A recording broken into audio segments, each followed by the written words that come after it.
Welcome back, and thank you for joining us for another episode of The Source. I'm your host, San Raza, and today I'll be talking to Dimitri Lascaris about the one-year anniversary of the bombing of the Nord Stream pipeline, as well as the latest developments surrounding the war in Ukraine. Dimitri Lascaris is an independent journalist and lawyer who specializes in class actions, human rights, and international law. In 2020, he ran for the Green Party leadership in Canada, finishing second. Dimitri, welcome back. Thank you for having me, Zain. Always a pleasure. The 26th of September marked the one-year anniversary of the bombing of the Nord Stream pipeline. The majority of the German media allocated coverage on the theories surfaced by the mainstream media and rarely, if at all, addressed the piece of Pulitzer Prize-winning journalist Seymour Hersh. In February this year, Seymour Hersh claimed the US was responsible for destroying the Nord Stream pipeline. However, a month later, the prevailing theory that has resonated until today came from anonymous US intelligence sources in the New York Times, which was that a rogue Ukrainian group conducted the bombing using the Andromeda yacht. At the same time, this prompted the German mainstream media network to investigate and report, with some divergence following more or less the same conclusion. Moving forward to June of this year, the Washington Post then reported that attacks were conducted by the knowledge and order of the Ukrainian military, and that US and European intelligence had known about the details of this plan. 1 year later, how do you dissect all this contradicted information about the Nord Stream pipeline, and which theory do you think holds for most plausible?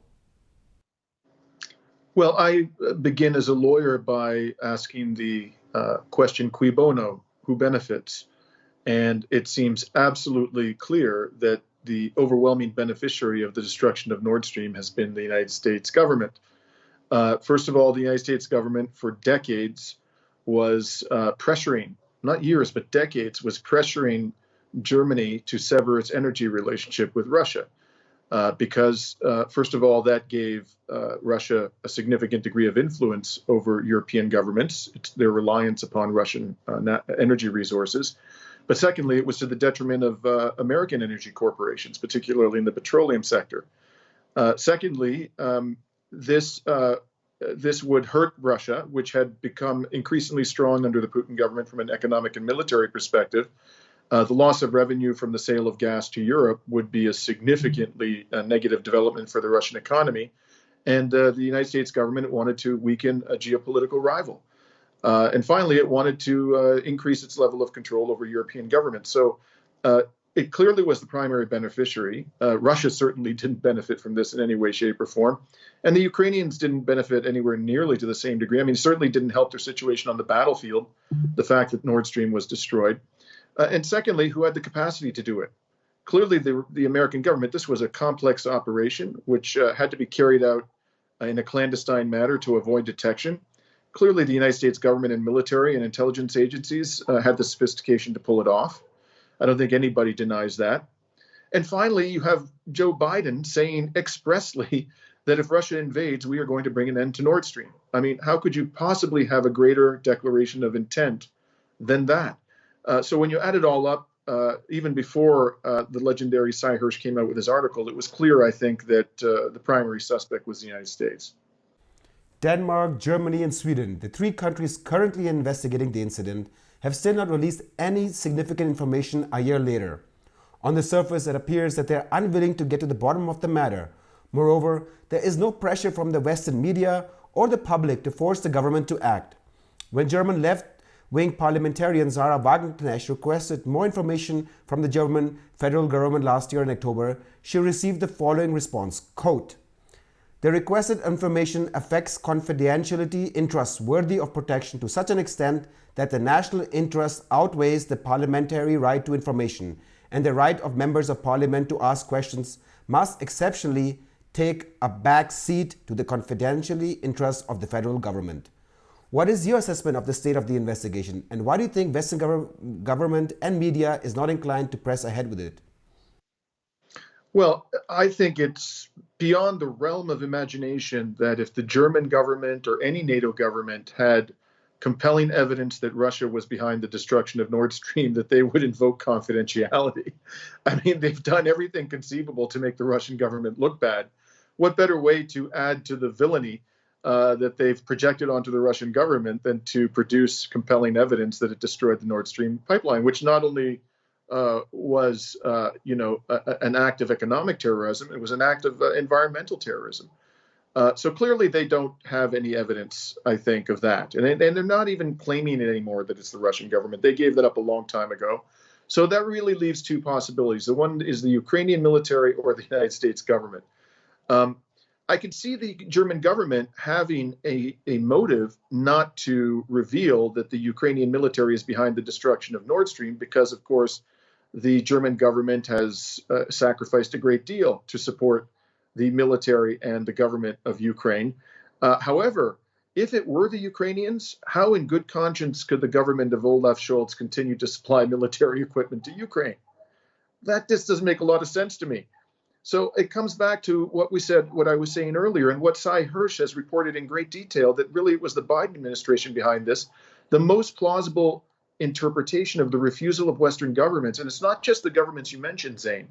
The United States government itself stated very clearly afterwards that it was going to investigate this thoroughly. And as Cy Hirsch mentions in his most recent report, there's absolutely no indication that they even attempted to investigate who did this, let alone that they withheld the results of their investigation from the public, because they know who did it.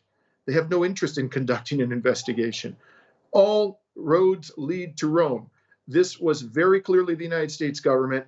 And what is most troubling from my perspective, if I were a citizen of Germany, is what Cy Hirsch has to say about what Olaf Scholz knew about it. I think that is really the explosive part of this most recent report. Let's change gears here and look at the latest developments on the battlefield in Ukraine. We talked about Ukraine's territorial gains in the south of Zaporizhia and Robotne last week, but now Ukraine has made more gains, recently capturing the village of Andriivka to the east in Bakhmut. On September 19, Tagesschau, Germany's leading news channel, invited a military expert named Nico Lange in their primetime segment, who claimed that Russian troops have been retreating for weeks and Ukraine is slowly advancing. How significant are the gains in Bakhmut? And do you agree with this military expert's assessment? Well, it's interesting. The language you used, it really doesn't provide any concrete sense of the extent of the gains or the extent of the retreats. I think it's fair to say that there have been advances. It would be astonishing if after nearly 4 months of offensive using tens of billions of dollars of weaponry, the Ukrainians hadn't gained at least some territory. They appear to have expelled the Russians from Klishivka, from Andriivka, and also from Rabotino in the south, in the Zaporizhia direction. But these are all extremely small settlements, and they have been razed to the ground. And the fact that they've been razed to the ground, in large part, not just because of Russian artillery, but because of Ukrainian artillery, means that they can't be held. They are now in the gray zone. No one can control them, because if you send forces in there and they remain stationary, they're going to be obliterated. They have no meaningful cover. So now what you have basically are these open spaces where Russians enter at some point, Russian forces, Ukrainian forces, but nobody truly controls the area. In the Bakhmut area, the Russians have retreated behind a railway line. Militarily, it is very difficult to take your forces, particularly armored forces, across a railway track. And they appear to be holding that line very carefully. So there's absolutely no reason to believe that the Ukrainians are on the verge of retaking Bakhmut. The Russians are fully in control of Bakhmut. It would be astonishing if the Ukrainians ever recover Bakhmut. And the overall, I think, picture on the battlefield, Zane, is particularly if you look at the south, is that the Ukrainians are running out of forces. They now have stopped attacking in large armored fists, and they're sending small groups of infantry to try to take pieces of territory and hold them, small pieces of territory. The Zaporizhia direction, which everybody thought was the main theater of battle in this offensive because they wanted to sever the land bridge to Crimea, has become remarkably quiet relative to what was happening there previously. I think this offensive is all but over, frankly. And there may be very marginal gains here and there, but the real issue is going to be, how is Ukraine going to survive this winter? Particularly if the Russians they resume heavy attacks upon the already battered Ukrainian energy grid. This is going to be, tragically for the Ukrainian people, I fear, a very, very grim winter. Let's look at the larger picture in Europe. There are some recent developments in Europe that suggest support for Ukraine is waning on the continent. For example, Poland, one of Ukraine's staunchest allies, recently announced it would stop supplying arms to Ukraine a day after President Zelensky accused Warsaw of playing into Russia's hands by banning Ukrainian grain imports. Secondly, three-time former Slovak Prime Minister Robert Fico has a chance to return to power in a few days as he is ahead in the election polls. Fico is opposed to escalating the conflict, fearing it could lead to a major war on the European continent. It is anticipated that Slovakia could form an alliance with Hungary, whose head is Viktor Orban, and that could cause a shift in support for Ukraine. How do you assess both developments in Poland and Slovakia?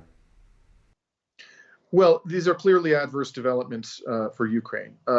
But we must also bear in mind that Slovakia is not exactly a heavyweight in NATO or in the European Union. I think that a Slovakian government that aligns itself with respect to Ukraine with Viktor Orban would have some impact upon European public opinion. It certainly wouldn't help the Ukrainian cause, but I don't think that that in and of itself is going to be a devastating development for Ukraine.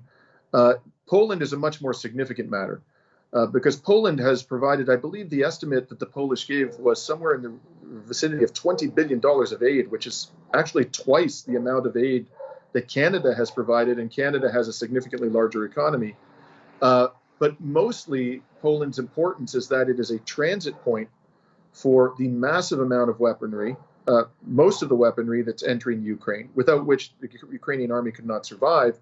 And it is also a point at which, for which that is used in order to repair the weaponry, because the Ukrainians can't safely repair this weaponry themselves. They have neither the capacity nor the facilities to do that. All of their repair facilities are subject to attack by the Russian forces. So if Poland begins to be truly uncooperative on the military front, that would be a devastating development for Ukraine potentially. What remains to be seen is how serious the Poles are about this commitment not to arm Ukraine any further. The Polish government is heading into an election. It relies very, very heavily upon farmers for its electoral support. They are extremely opposed to Ukrainian grain imports for obvious reasons. So I think that once the election's over, if this government secures a majority in particular, or at least remains in power in a coalition government, it may soften its stance significantly vis-a-vis Ukraine. Time will tell. But overall, it's important to look at the overall trends throughout the West. Overall, there's a clear, distinct diminution in the levels of public support for arming and funding the Ukrainian government. So whatever happens in Poland, whatever happens in Slovakia, the trend is not favorable for Ukraine.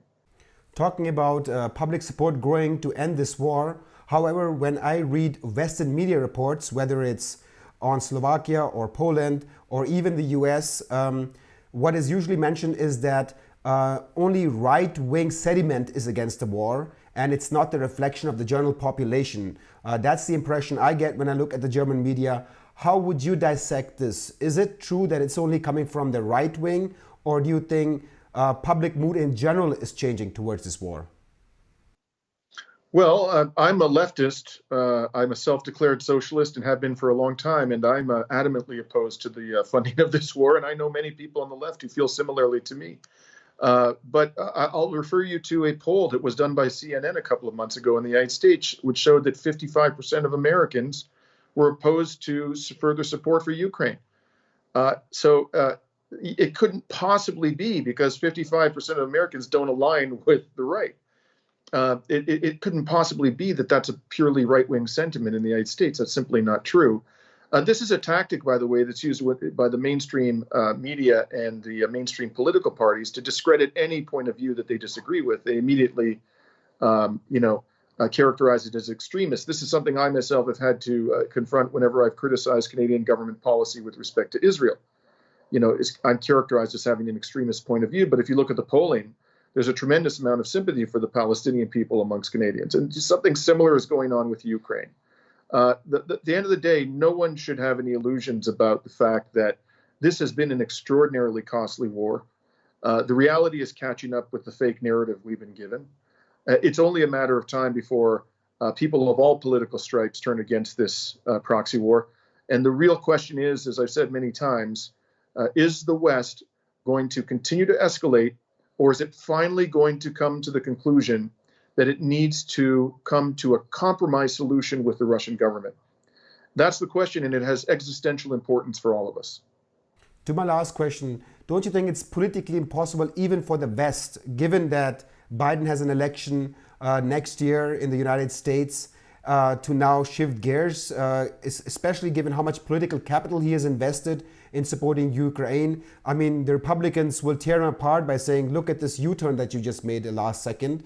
Do you see any prospects of peace? And I know we've talked about this before, but since we've gained a lot of new viewers, what would a sustainable peace look like?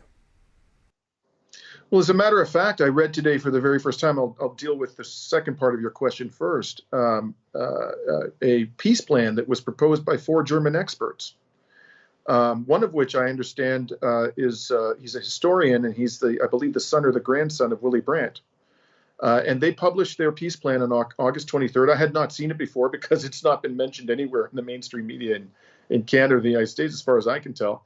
But somebody sent it to me, and I thought it was an eminently sensible plan. And what they talk about, effectively, they couch it in diplomatic terms. First of all, a ceasefire. Secondly, the creation of a demilitarized zone protected by UN peacekeepers that extends 50 kilometers from the border of Russia into Ukraine. And then that demilitarized zone, which is protected by peacekeepers, on either side of it, there would be a further sort of non-military zone on the Russian side and the Ukrainian side of that demilitarized zone. And then you would have effectively the Ukrainian government ceding, although they don't use this language, Russian sovereignty over Crimea, which for a number of reasons, which you and I have discussed, is an eminently sensible thing to do, it seems to me. And that there be a plebiscite held in the 4 oblasts that were annexed after the invasion began, on terms agreed to by Ukraine and Russia, and that it be internationally supervised, and that both Ukraine and Russia commit to respect the results of that plebiscite. And they specify, because this is an important issue, that people who left these areas and who lived there at the time that the invasion began be permitted to return and be eligible to vote whether or not they return. That is exactly the right thing to do. And then they also talk about there being a commitment by NATO, by Ukraine, to remain neutral in every sense of the word, out of NATO, no foreign military forces on its soil, and finally an international donors conference. I've been talking about essentially these same elements for months, and I'm not the only person who's been doing that. And it's really disappointing to me that when people of that stature come forward and put together such a well thought out and humane plan, that the media won't talk about it. But in terms of Biden, the first part of your question, the election, I have to say, Zane, that I'm extremely skeptical for the very reason you cited, that any president, any prime minister, any chancellor who is as invested in this war as Biden and Trudeau and Scholz are, can at this stage come to the table and offer a meaningful compromise to the Russian Federation. It would be an absolute disgrace. I think that what Biden is, I'm hopeful that Biden at least will not further escalate the conflict between now and the election. But here is the reality. The reality is that if we're going to bring an end to this heinous war, save the people of Ukraine, eliminate or at least reduce dramatically the risk of a nuclear war between Russia and the West, these particular people, not just the ones I mentioned, but other Western leaders, will need to be removed from office and replaced by people who actually behave in a sane and rational manner. Dimitri Lascaris, independent journalist and lawyer, thank you so much for your time. Thank you again, Zane. Always a pleasure. And thank you for tuning in today. Please don't forget to donate to our channel if you're watching our videos regularly. We're a small, non-profit, independent organization that does not take any money from corporations, governments, and we don't even allow advertisement to ensure that you get independent information free from external influence. We have 140,000 subscribers and only a few % donate to us on a regular basis. If everybody on our channel would only donate €1, we would be able to finance ourselves for the next 4 to 5 years. I'm your host, Zane Raza. See you next time.